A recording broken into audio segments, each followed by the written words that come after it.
With that hearing wrapped up within the last hour, and inside that courtroom today, we heard attorneys cross-examine more Davis police officers about the moments leading up to the arrest of the defendant, Carlos Ruelas Dominguez, and the 7-hour interview they talked about that they conducted moments after he was arrested. Now, the defendant, Carlos Dominguez, who's facing 2 counts of murder and 1 count of attempted murder, continued to sit almost motionless next to his defense attorney this week, but his appearance much different from what he looked like back in July of last year before he was diagnosed with schizophrenia and prescribed psychotropic medicine.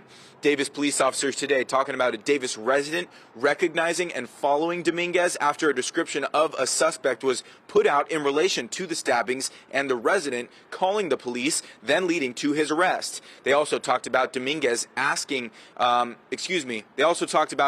Dominguez about a knife that he had with him in his bag when officers approached him, which ended up having DNA evidence on it from 2 of the 3 victims as well as the defendant. The knife did not have DNA evidence from the first fatal stabbing of David Breaux in Central Park, but it did have DNA from Kareem Abu Najim, the second victim who was stabbed to death in Sycamore Park, and had DNA from Kimberly Gilreath, the 3rd stabbing victim and lone survivor who was attacked near the corner of L and 2nd Streets. One officer who was first to interview Dominguez after his arrest actually demonstrated how Dominguez said he stabbed his victims. He had his right hand in his pocket. He picked up the pen, held it similar to this, demonstrating the blade of the knife in a downward motion, and then he went through this demonstration.